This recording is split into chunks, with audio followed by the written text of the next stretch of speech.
So we're on stanza number 11 of the translation, is that correct?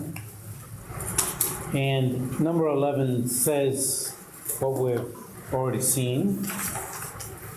The quam is, it is asserted that both goer and is going possess an action of going. Nāgārjuna says. So now we can probably just read the Sanskrit.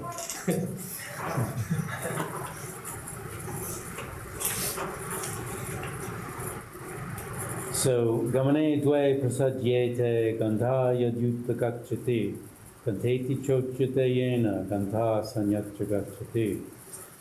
And the quam is, even so, going exists because we say, Bill's going, right?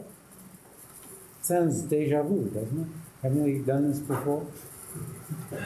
It is not so, is the answer, because the analysis of whether a go is going or a non-goer is going, or whether one who is neither is going, just refers to Bill. We're talking about Bill, whether a goer is going or a non-goer is going or one who is going. You can't get around and say Bill is going. You know, forget about goer, non-goer, or one who is neither. Bill is going. We say it, don't we? There's got to be a reason for it. Since going is not feasible in any of these cases, the refutation remains as before. Bill isn't going.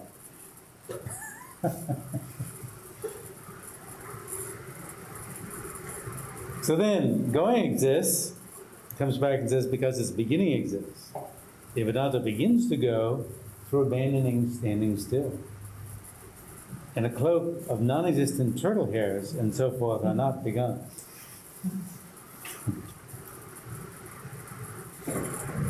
Going would exist if its beginning existed, but its beginning does not exist. For Nāgārjuna says, Gate narabhyate gantum, gantum narabhyate gate. Gantum is the infinitive. Gate narabhyate gantum. Continue with our Sanskrit class. Gate means, this is locative, so on the gone over. Na arabhyate. Is it arabhyate or arabhyate? The two together make it, the na and the a make it, I would say up. Arab. Gate narabhyate gandhum. Gandhum is to go. So going is not begun. Passive again, you see the ya. You see the third. This is how you can learn Sanskrit if you don't know it. Passive is indicated by ya. Third person singular is indicated by te. Passive. And rav means to begin. It probably comes from rav, right? I forget. Gate narabhyate gandhum. Gandhum narabhyate gate. And it's ineffably cute, isn't it? He just turns the same thing around. But because of its position, the last gate means agate, yet to be gone over. Narabhyate gamyamane, narabhyate gamyamane, narabhyate gamyamane, in the being gone over, right? In place of gate. Narabhyate gamyamane. See, even you can hear Sanskrit now. Isn't this amazing? Hearing, comprehending oral Sanskrit without a grammar. Narabhyate gamyamane, gantum marabhyate kuha. Where is going begun? It's not begun on the gone over, it's not begun on the not gone over, and it's not begun on the being gone over. Where is going begun?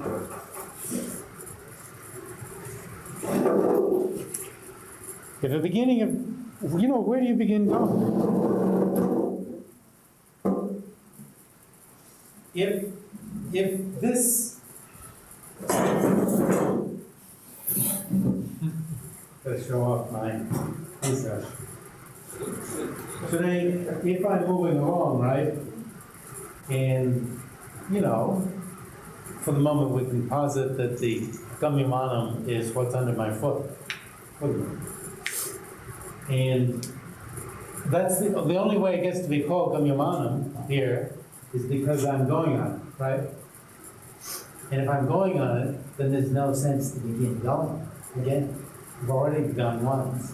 Why begin again, right? And this isn't the case of beginning the dishes and putting them down to answer the phone and having to begin doing them again, right? We're not talking about that kind of beginning again.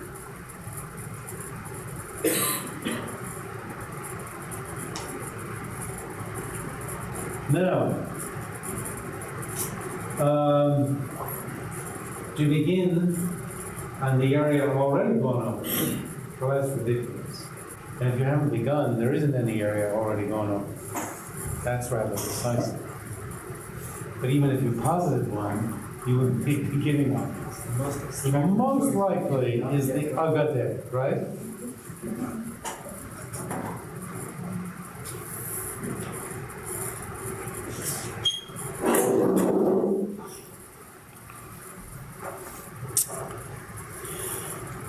Going is not begun on the gone over because its action of going has ceased.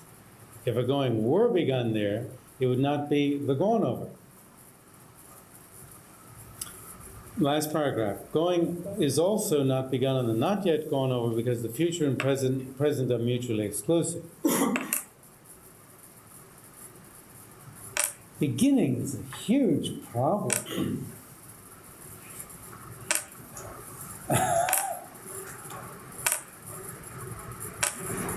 Going is also not begun in the being gone over because the being over doesn't exist, number one, but two, even if it did exist, two actions would be entailed, right? I mean, you're already going there. This isn't that other kind of two actions. And two agents would be entailed. The going, right? The goer's going that makes it the being gone over. There's this sort of, a couple of you are like, it'll pass. Just hang in there long enough and something interesting is about to, will come along.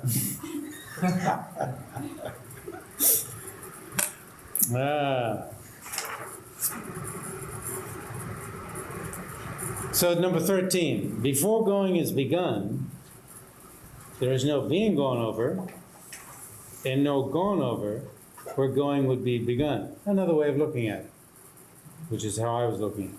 How could going be beyond the not yet gone over? It's a great one. How could going beyond the not yet gone over? To begin going means to have some going, right? And how could that be on the not yet gone over? But that's the most inviting possibility. So really, you have to mentally eliminate the other possibilities. So that when this one is eliminated, it becomes decisive. And then you're left with not finding going because of not finding the beginning of going. Otherwise, you're left with, well, you know, maybe, or, you know?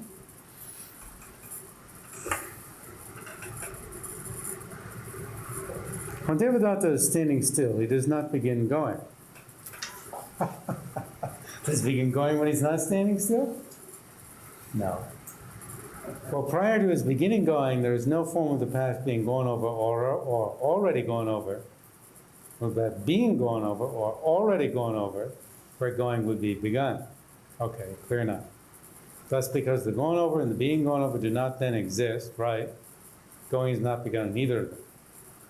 Okay. The Quam says, so what? Right? Even if the gone over and the being gone over do not exist prior to a beginning of going, the not yet gone over nevertheless exists, right? The being gone over occurs there, and the beginning of going occurs there. Answer, how could going be on the not yet gone over? The not yet gone over is that part of the path in which an action of going has not been produced, or has not been begun. The position that the beginning of going occurs on the not yet gone over is senseless. You see, if you look at it as we've over-concretized everything that we do, and this helps to de-concretize it, you can really see that. But when you do this refutation, it seems to go through and destroy going and coming or whatever entirely. So then it becomes difficult to know how to use the reasoning. But the reasoning analyzing the ultimate doesn't find anything. It doesn't. It does not find conventionally existent going. No conventionally existent going appears in place of this thing that you're negating. But what the Gelugpas claim is that what's being negated and you're seeing the absence of is this over-concretized going. And that mind is just plain not interested in, it's not involved in what conventionally existent going on. What would that mean? But it's not involved in conventionally existent going. And so the mind, this reasoning mind, the mind has to be bathed in the non-finding of these objects. It has to be bathed in it because we usually work on the assumption that these are findable. Right?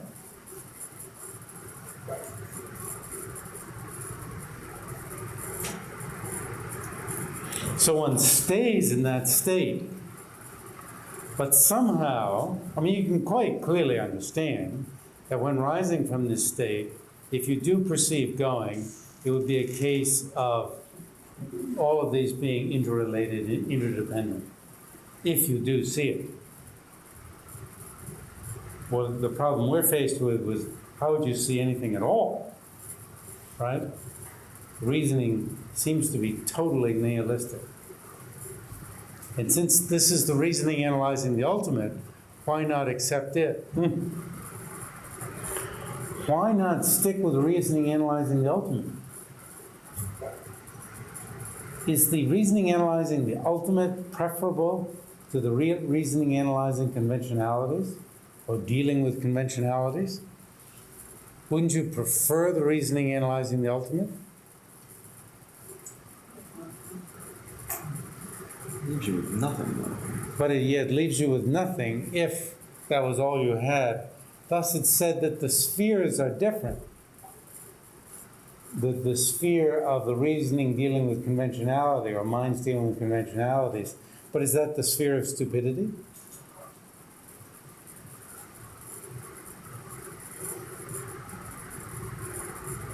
It can't be the sphere of stupidity.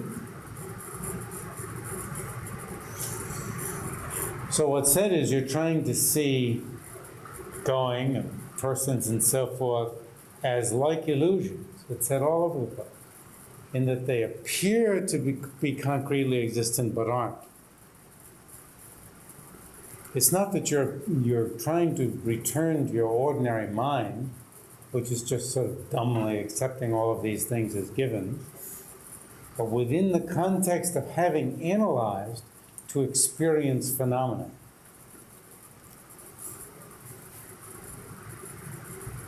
It's very hard to imagine.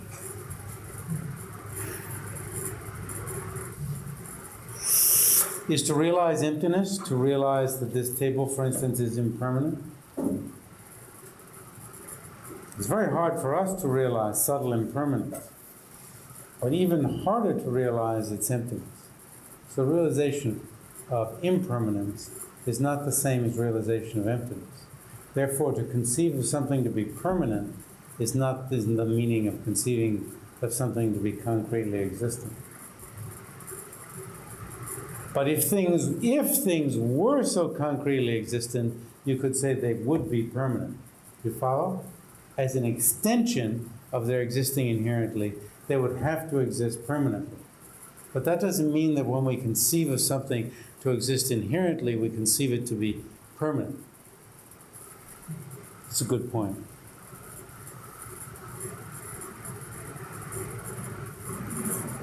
So then the quam, going exists because its antithesis exists. And that of which an antithesis exists itself exists, as in the cases of light and dark. It's great how the person in the street's mind is just, flips and says, so what, all this stuff you've said so far? It's got to exist. Because stopping exists. Here and there, doubt and certainty. The antithesis of going is rest. Going would exist if its antithesis, rest, existed. But rest does not exist. How? So Tsongkhapa adds in everywhere. Going would inherently exist if its antithesis, rest, inherently existed, but rest does not inherently exist. And you sort of go, whew. But still the analysis is just the same. How? Rest would be ascribed to a goer, a non-goer, or one other than these. Does a goer rest? Does a non-goer rest? Come on, give me a break. Does a non-goer stop going? It's ridiculous. Does a non-goer stop going? You must have some going in order to stop going. If you have going, you're a goer.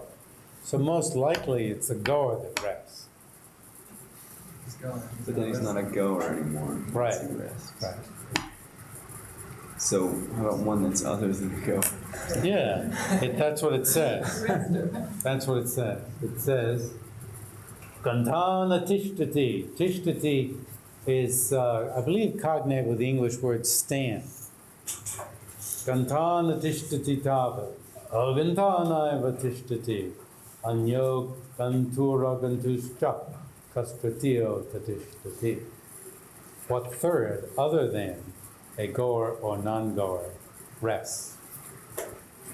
Nāgārjuna explained in the next stanza how a goer does not rest. Okay, we already know that. A non-goer also does not rest because he or she is just resting.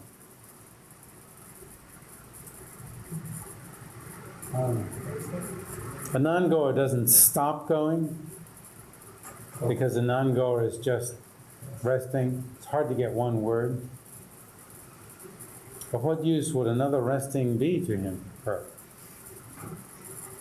Two restings would be entailed. One by which the person is non-goer, and another due to which is resting is designated to her.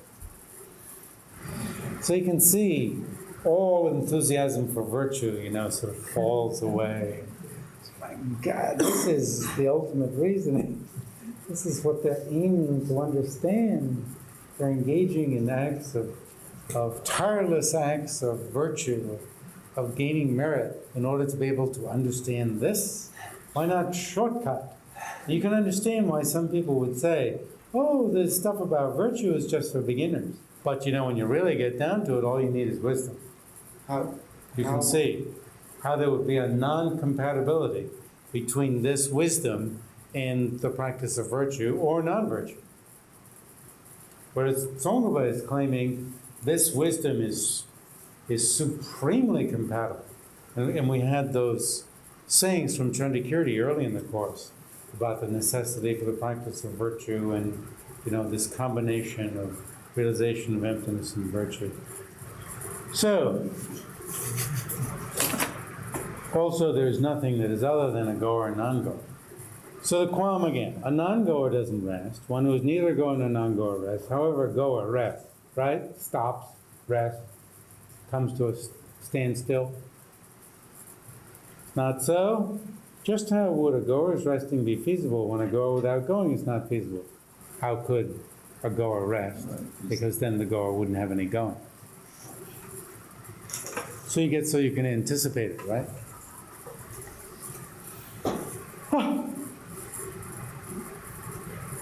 So then analyzing, where do you begin resting? One does not rest from the being gone over, the gone over, or the not yet gone over. You can see why Murti said ad nauseam.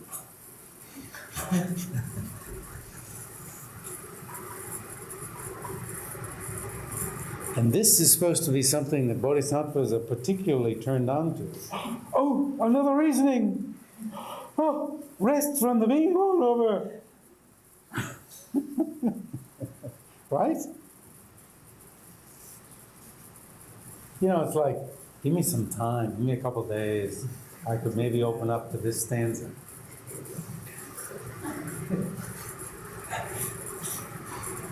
One does not rest on, maybe, or from. One does not rest on the being gone over. That's ridiculous, isn't it? It's being gone over because you're going over it. How could you, if you're going over it, how could you rest on it? But if you're not going over it, how could you rest on it too? You're going over, not yet going. Wow. Then quam, if going does not exist because resting, which is the opposite of going, does not exist. Then, in order to establish going, we'll prove resting. This is like a jack in the box, you know? It is stuffed in the box and then pops right out again. It's like us, isn't it?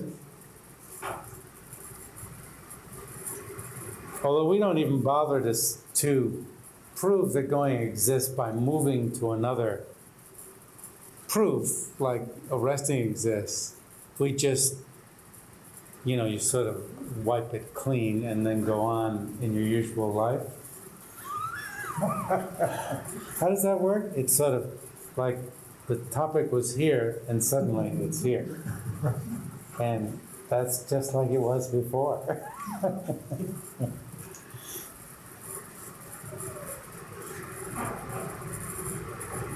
So going, beginning, and desisting are similar to going. So you can carry over what you learned before. Is that a different word for going then? So this is Desisting? going, beginning, and desisting. Is that first going in the first line there different than the going in the are similar to going line? In 17. I'm here.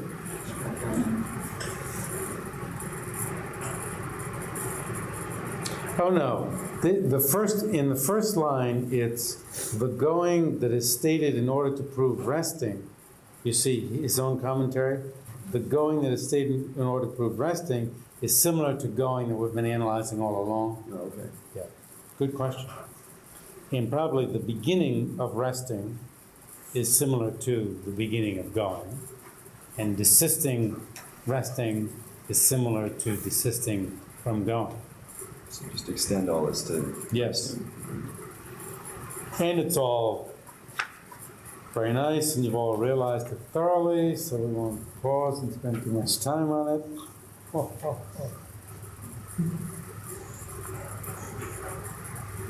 And then you see in the middle of the page, you get beginning of resting.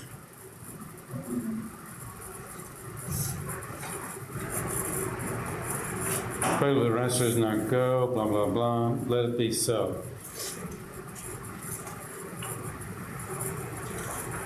Resting exists because the beginning of resting exists. So we had stanzas 12, 13, and 14, and then on the top of page 13, we have the correlates. Resting is not begun on the rested on, right?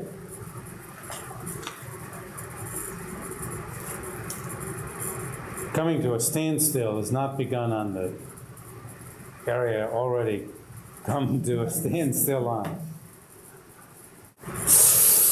Resting exists because desisting from resting. Then he goes into that, right? Then just before 18. If going existed, it would be either different from a goer or non-different from a goer. If going existed, is it the same as the goer? That's hard. Is it different from the goer? And what does different mean? Sort of like how different. So this is analysis by way of one and different. Number 20. Also, if the goer is considered as just other than the goer. You know, it's what does other mean?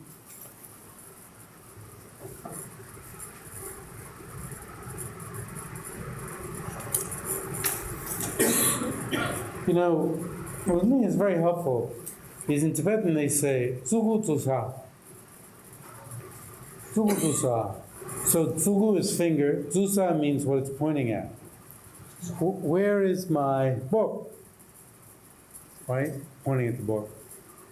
Where's my back? Right? Where is the coat? That's the dzūgū-dzūsā. It's like pointable.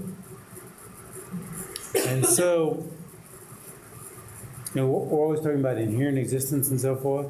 Rather than saying inherent existence, say dzūgū-dzūsā. Something you can point at. There's the goer, there's the going. You say I'm pointing to, like we'll get two separate things to point at.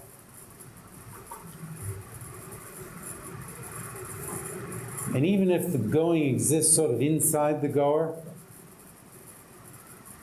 there's the goer, and it's still something different within it.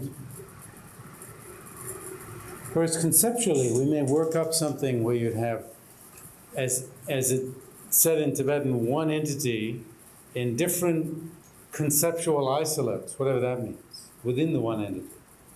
And you can't talk about things unless you have, difference within sameness. But if it's going to be dzūgū-dzūsā, then how can you have difference within sameness?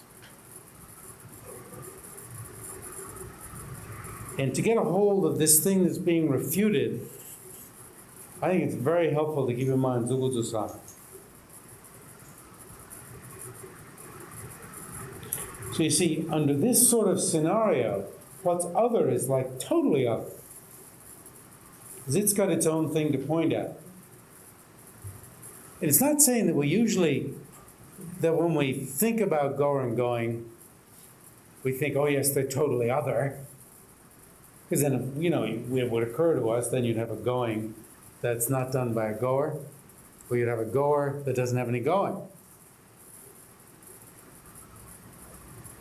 But the way that we conceive of it, of goer and going, with like separate dzūgū-dzūsā, something separate you can point to, would entail an otherness in which you could have the one without the other. And that, it said, is what's being gotten at here. In what sense can you have something as one entity but different, isolated? So that whole language of difference within oneness of entity is within a realm of falsity. Something that appears to be findable but isn't.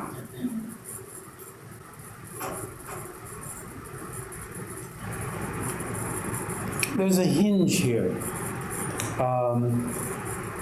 I think some of these reasonings have appealed. I don't know if certain ones have appealed to all of us. It's almost like that. And others were like,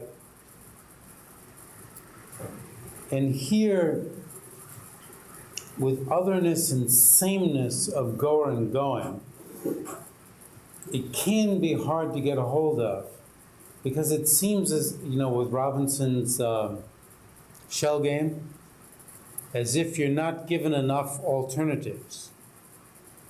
Same is utterly same. Different is utterly different.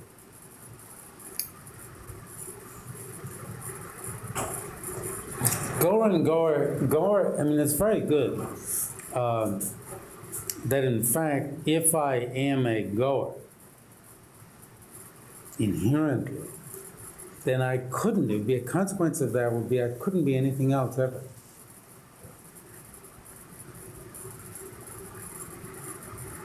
Doesn't your thought sometimes run that way? Once you ascribe something to someone, it takes an effort to de-ascribe.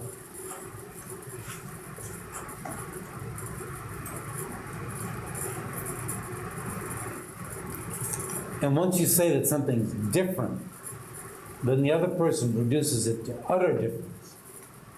Once you say they're the same, they're utterly the same. And it's almost like boring. There's got to be a language of difference within sameness.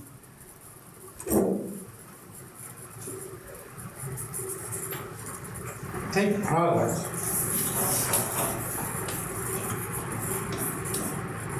and impermanent thing.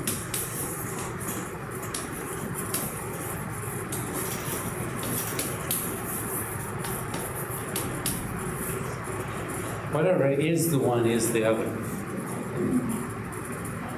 And they really aren't synonyms, because they have different connotations.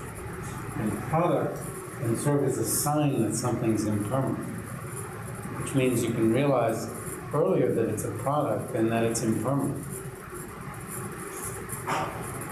It's made by causes and conditions, therefore it's impermanent. So you see, even within two things that are equivalent, in the sense that whatever is the one is the other, there can be a difference in terms of one being realized prior to the other one being easier to realize than the other one. So these are equivalent.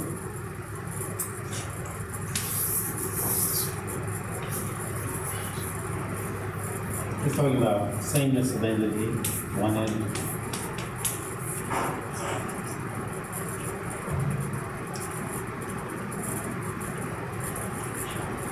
Then you have, well, let's say, impermanent thing and tree.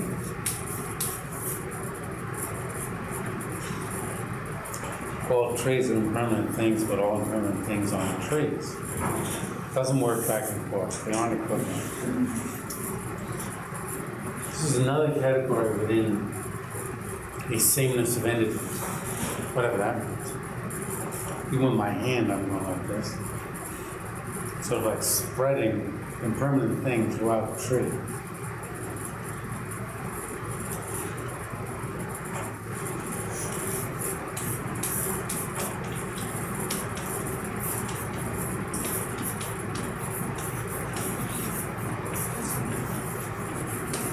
Ultimate truth and conventional truth.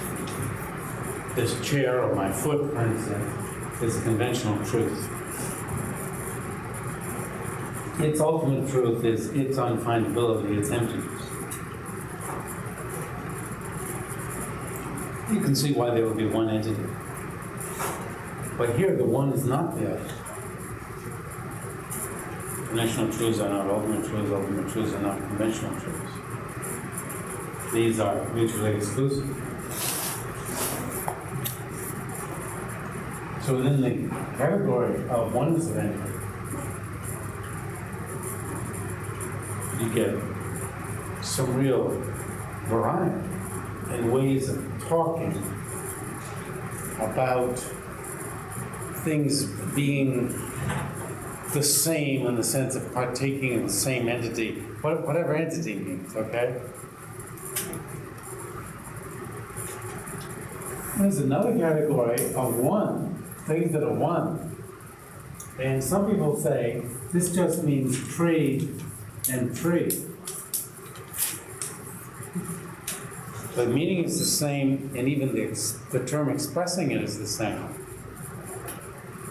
Other people say that the term expressing it could be different, as in a different language, Xingdong.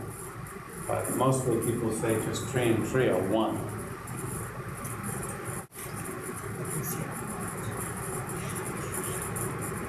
So, all three of these are said to be different. They're one entity, but different. As opposed to being one, product and permanent thing are different. Even though they're equivalent, different within being equivalent. It's not like product and product. The permanent thing and tree are different. Ultimate truth and conventional truth are different, but within being one entity.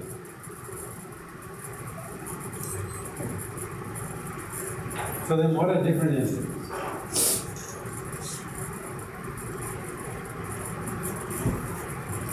A cause and its effect are different entities. We are different entities. These chairs are different entities.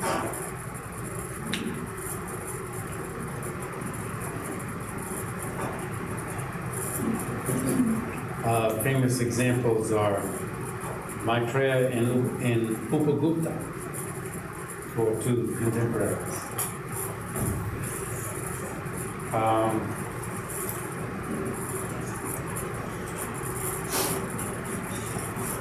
There's a rich language for talking about things as different entities, same entity, different within being same.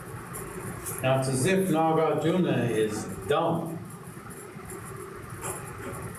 and the only choices he has are one, being utterly one, he leaves out this whole category, and different entities. Unrelatedly different. Oh, it's unrelatedly different.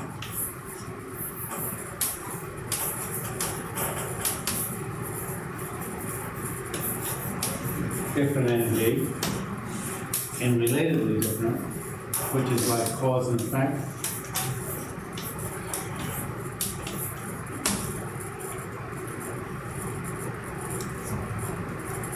Personally, I find this vocabulary very helpful in terms of discussing relationships among phenomena that you're talking about.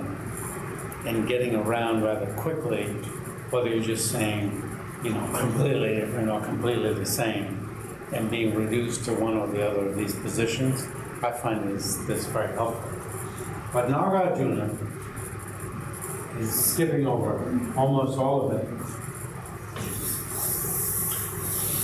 And he's going to one, and either they're absolutely one, or they're unrelatedly different entities.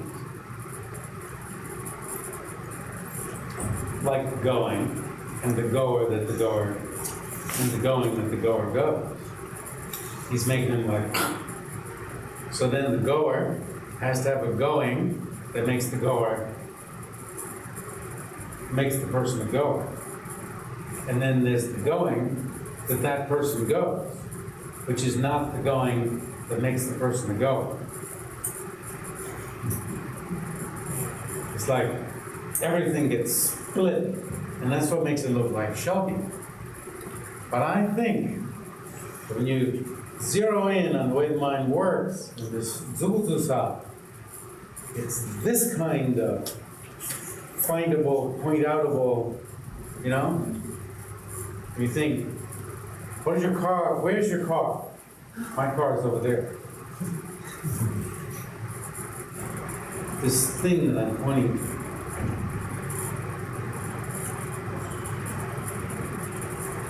And of course, it's within this context that our emotions exist. Our emotions are built up.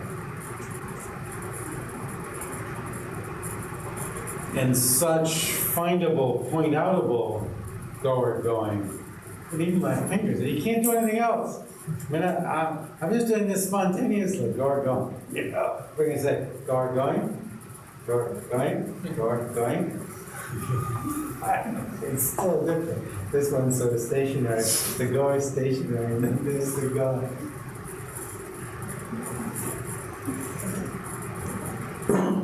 So you see, discourse takes place within the richness of all of this.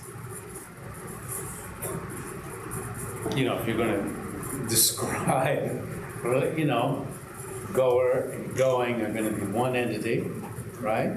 Not going to be different entities. And which of them are they going to be like? Are they going to be, can you put goer and goer in this category of being equivalent? No. You can put it in this category of what? All goers are actions of going? No. You could say all goers are going. All goers are actions of going, or all actions of going are goers. You couldn't say that. You couldn't do either. Goer and goer, goer and going have to be mutually exclusive within being one entity.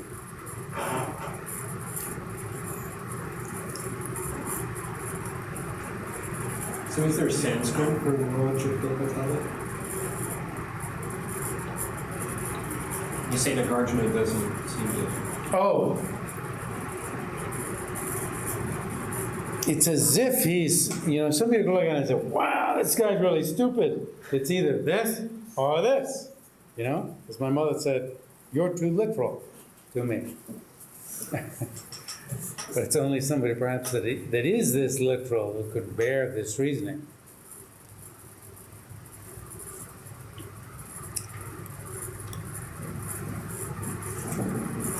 Coming into Tibet, there's something called difference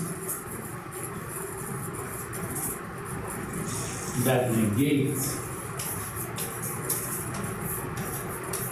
being one. Tshig.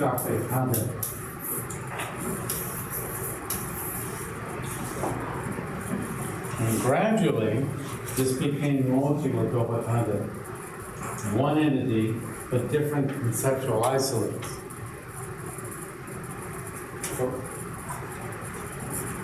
Within that, there's a wide range of possibility of what difference can be to the point where they're mutually exclusive and even contradictory. Ultimate truth and dimensional truth include everything. In case, there are three different possibilities. So in fact, mūla-madhyamaka-karikā doesn't say that much. One entity and different isolates doesn't say that much. Hey, last. In Sanskrit, LTWA, I believe, is yati-reka. I think so. I think you have to look in Kamala Shila. I'm admitting my stupidity. No, for sure. But what I'm saying is Nāgārjuna is not stupid. Nāgārjuna is working on the basis of, something that's point-outable, that has its own thing, going that has its own thing, goer that has its own thing. And he's working on that basis. And it's only when you see that basis has some relevance to your emotions and how your emotional life is built that certain of these reasonings make sense. There are others that seem to make sense without that. That's fortunate somewhere. But they may be working on a similar principle, but they seem to have impact right away. There are others that seem too starkly framed.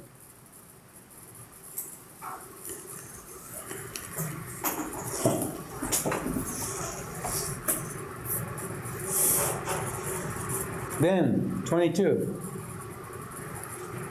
It is well known in the world that Devadatta, a goer, goes. Just as established that a speaker speaks a speech, and that an agent performs an action, or an actor performs an action, so Devadatta goes that going by which he is called the goer. See, it doubles back. Thus, there are no fallacies, like you have said, as you have said. One does not go that going by which one is called the goer, for a goer does not exist before going. When you say, really, even in your mind, a goer goes. I was thinking this morning, I'm sort of a doer. Now it's time to do. Don't you? I'm a writer. Oh, then I got to write.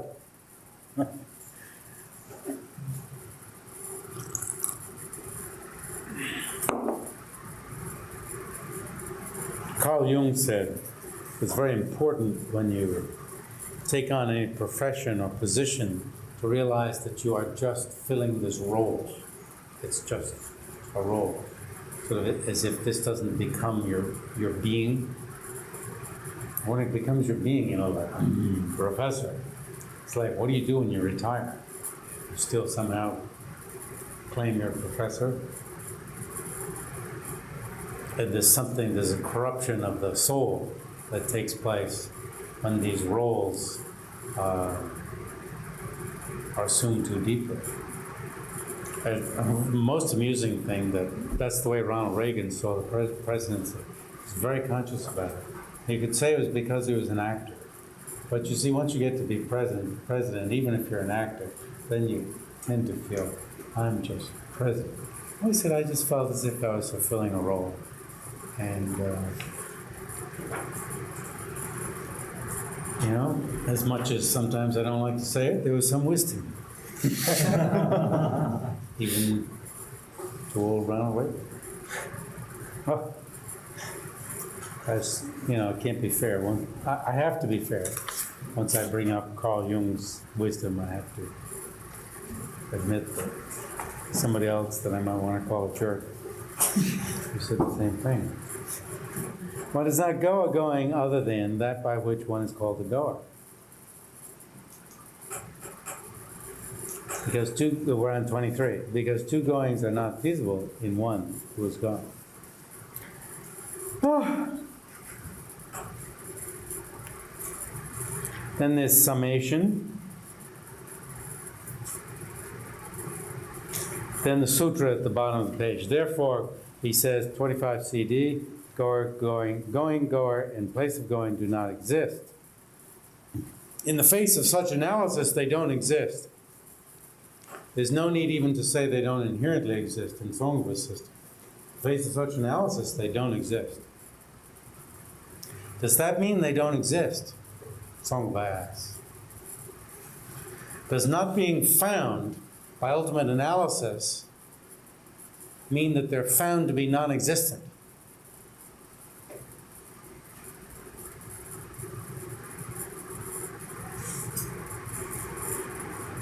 The non-existent in the face of ultimate analysis, but he says that ultimate analysis is not qualified to know if something exists conventionally. It's just not qualified. Much as the ear consciousness is not qualified to know if some object of sight exists.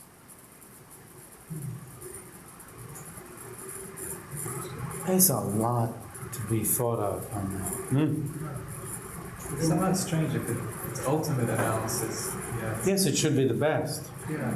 Because some people accuse Songha and his followers of giving up ultimate analysis for this junky conventional analysis.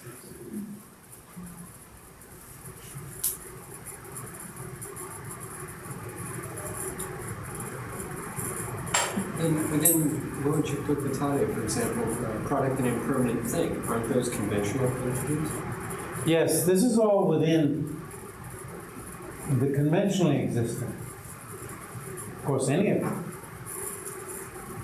But the rules that apply when you do ultimate analysis are as if there's only two possibilities, one and unrelatedly different, rather than all these other possibilities that are employed within the conventional realm. And what I'm saying is, to see how these analyses work, you have to appreciate this distillation into only two possibilities. This being, because we're talking about things that are zubudusa, point-outable. That's the hinge. That's the hinge. For these analyses that don't immediately strike you as, you know, or they strike you as fishy, that's how to penetrate them such that you're realizing that they're not fishy, I claim.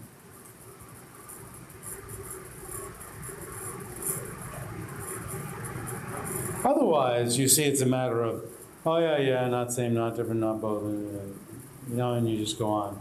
And it doesn't capture the mind in the least. And of course, this has to capture the mind, because it's the, you know, you're seeking to generate valid cognition that knows the ultimate. Valid cognition that knows the ultimate just means you don't find it when you look for it. But you become absorbed in that.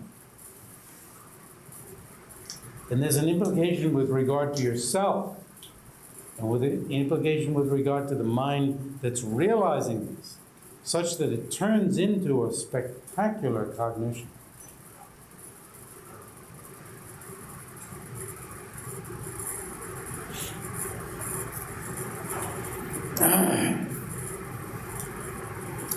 This coming, Venerable Saraswati Putra, as we said at the beginning of this, is a word of union, coming together, joining. Because you're coming to a place. This going, Venerable Saraswati Putra, is a word of separation. But words of union, words of separation are not. The words of superiors. Superiors, how does one become a superior in Aryan? Is to cognize emptiness directly. So these are the words of those who have cognized emptiness directly. Non-coming and non-going are, not and, the coming and going of superiors.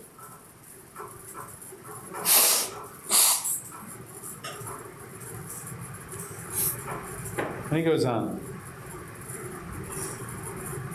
If a seed passed over to the sprout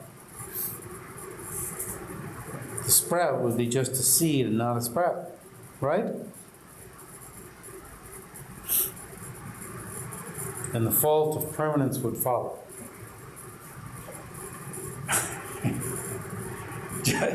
Just so, isn't it awful? Just so, if the sprout came from somewhere else, the fault of causelessness would follow. Then the seed wouldn't be causing it. It comes from somewhere else. What fascinates me is the corn is growing. There's a stalk out there. You say the corn is growing. The corn isn't there. How can you say is growing with respect to corn when it's at that stage?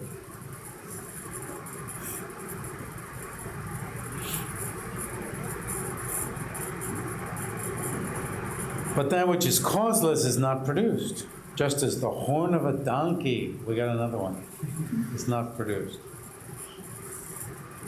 Thus the supramundane Victor says, the seed exists, the sprout does also. The sprout is not what the seed is. It's not other than it nor just it. Thus the nature of phenomena is not permanent and not discontinuous. The next one. I've lost this. Occasionally I am able to understand this reasoning, occasionally I can't. And today it was can't. You have a seal, not something where that has ink on it, all right? You have wax. You put the seal down into the wax, right? And you get an impression. That's what it's talking about. An impression from a seal appears, right? Does appear. But the seal doesn't pass over to the wax.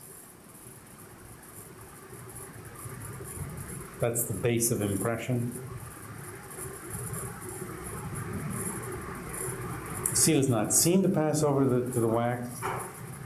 The seal does not pass over to it. And the impression doesn't come from something other. Oh.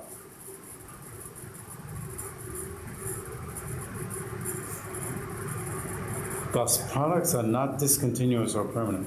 Last line, well, that's left to be worked on, but getting a little bit better this afternoon. An adorned woman faces a mirror or vessel of oil. Or we could say, when an adorned man faces a mirror or vessel of oil, a fool becomes desirous and rushes seeking his desire, or her desire, in the mirror.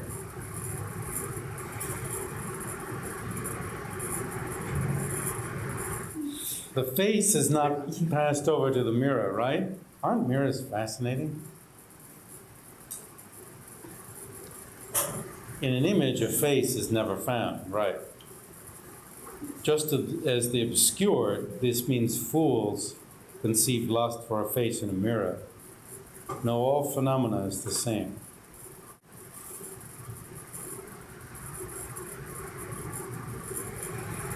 Then the conqueror having the 10 powers, so you see, you become stainless, and you get to have the 10 powers by paying attention to emptiness. Set forth as excellent meditative civilization. All transmigrations are like dreams. No one's born, no one dies, no one's dreaming, whatever you mean, it's fine. These phenomena are like bubbles, banana trees. You know what a banana tree is like? It has layers, like an onion.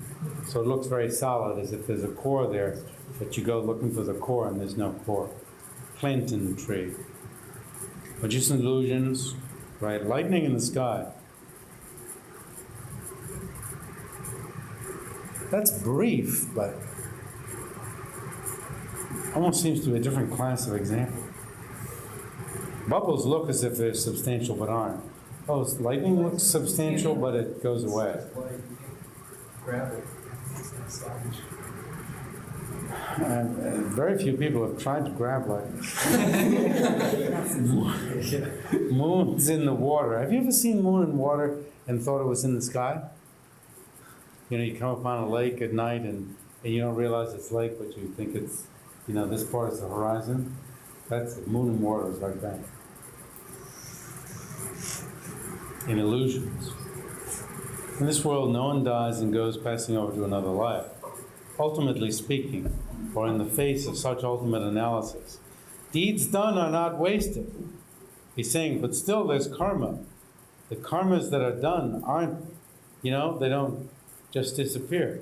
They ripen as sullied and unsullied effects in cyclic existence.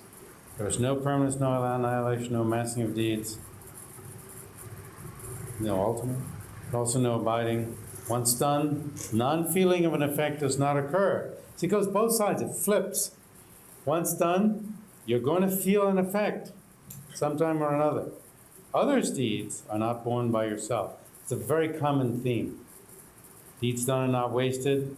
Once you've done something, you're going to feel a result, and you don't suffer from deeds done by somebody else. Passing over is not, coming back is not, all is non-existent, non-existent either. Well, we have to end class. And now we have some idea of what ultimate analysis is,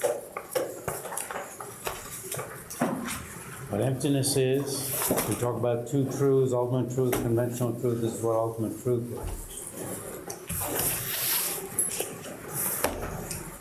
The assignment for at least the next time will be Special Insight, pages 1 to 22, Emptiness Yoga 55 to 67, Meditation on Emptiness 35 to 42, and 684 to 5.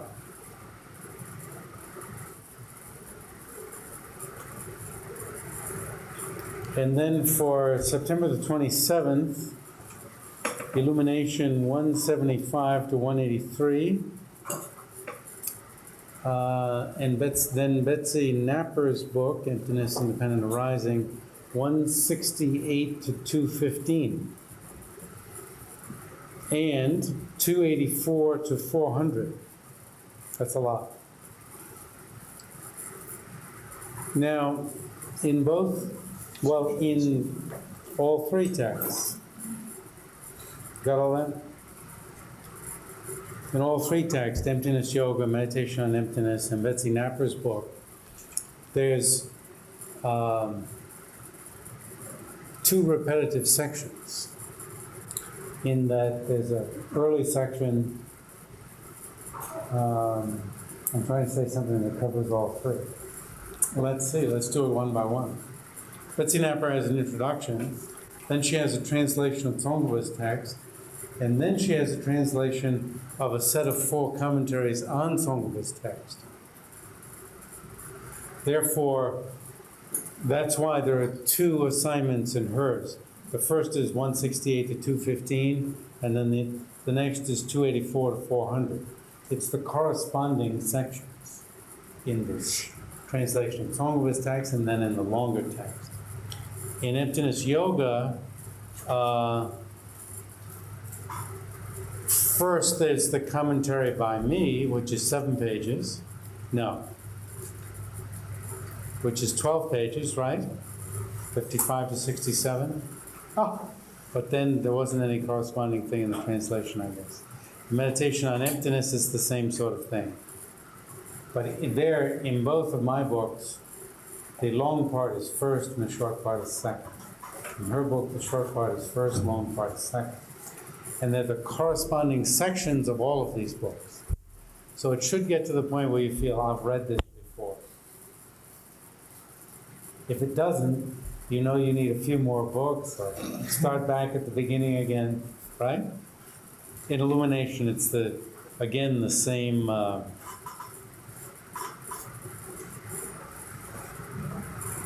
topic. And if the publisher would be so kind to send me a copy of Illumination, I could also refer you to the pages in an earlier part, which is again longer, same topic but longer. Kisur Yeshituptan's commentary. So it'll probably take us more than 2 sessions to get through all that, who knows? Great, we're going.